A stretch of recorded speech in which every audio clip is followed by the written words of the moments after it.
nila. Ayan. Pancit canton and rice. Sure. This is at Aki. Mapit na maubos yung rice ni Ate Aki. Breakfast kami kasi nagising kasi kami is late na kami nagising. 9 o'clock na kami nagising kasi nga umuulan dito sa amin. Kaya late na rin kami nakapag-breakfast. Si Lance ay tulog pa. So kami pa lang ang nagbe-breakfast. Umuulan ngayon dito sa amin. Kaya sarap matulog. Umuulan na naman sa labas. Pumasok na kami dito sa loob kasi nababasa kami sa terrace. Lakas na naman kasi ng ulan. Di pa nga kami tapos magkape. Ayun. Lakas ng ulan sa labas. Ang dilim ng langit. Masarap po ito ni sardines. Pwede naman. Diba? Oo. Ito sa labas, umuulan na. Ay, naku, itong view. Siya natin yung pintuan. Ayan, naulan na siya. Ay, ang ihawan namin. Nag-ihaw kagahapon, hindi ko na ipasok yung ihawan. Ayan, naulan na. Ayan, oh. Malakas yung ulan. Hindi makita kasi, maliliit yung ulan, pero malakas yung ulan. Mahangin din nakasama. Ayan. Maulan. Laging maulan dito sa Leyte. Ulanin tong lugar na ito. Yung kape ko hindi pa tapos. Lagyan ko ng tubig na mainit yung yung kape ko kasi medyo maligamgam na kasi siya. Ayoko ng maligamgam na kape para akong sinisikmura. So lagyan ko ng tubig na mainit ulit. Para mainit lang siya. Kahapon maulan din dito eh. Kahapon nga ay kahapon late na rin nagka-internet. Kasi nga maulan din dito at saka mahangin. Yan ang problema dito eh. Pag ganitong season daw kasi dito, tag-ulan. December, ayan, tag-ulan din dito pag December. Kaya, ayun, di makagala. Bahay lang talaga kasi nga maulan. Ito na yung aking kape. Nilagyan ko ulit ng tubig. Ayan. Dumami na uli siya. Pero wala na siyang hindi na siya ganun kaling lasa. Hindi na ganun katamis yung lasa niya. Dinagdagan ko lang ng tubig. Yung mga bata dito nanonood ng TV. Ika pa dan mag-eat? Ika pa rin dan mag-eat? Kaya na pa sabi siya kumakain eh. Hindi pa tapos kumain sabi siya oh. Walang pasok, panood-nood. Si Ate Aki, pasat mong cellphone. Ito tayo sa may bintana po pwesto. Ayun ang aking kape. Naanggi na oh. Sinarado namin yung bintana kasi napiyas.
May pang reserve ka nga, wala ka pang hulog.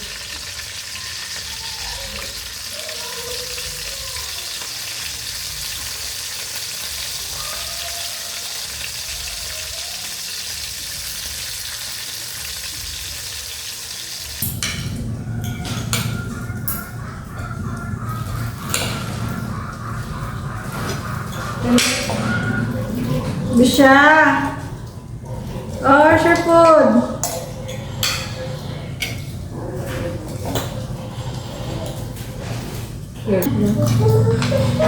Kain tayo everyone! Ito ang aming ulam. Ito ang aming ulam. Ginisang upo. Tsaka yung pritong isda. Ang halo niyan ay sardinas. Ayan. Tapos nagtimpla din ako ng kape. Malabnaw na kape. Ayan. With candlelight. Kasi maamoy ang prito. Kaya ayan. Kain na kami.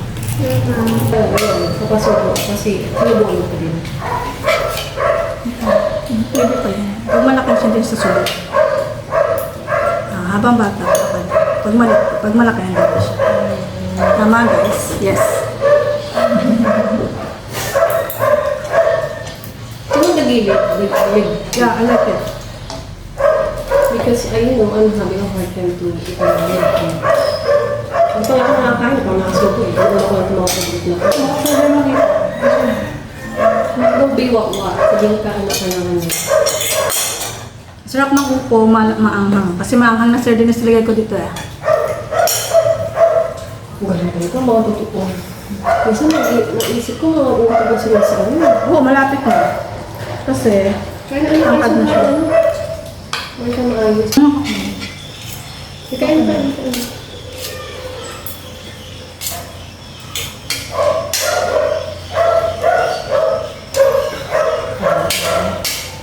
Pwede na siguro kumain ng nana. Because they have oil.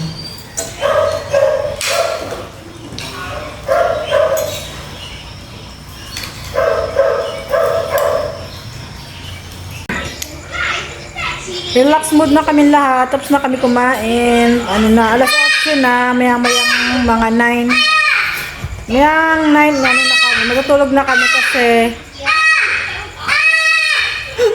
tingnan niya, Bisha.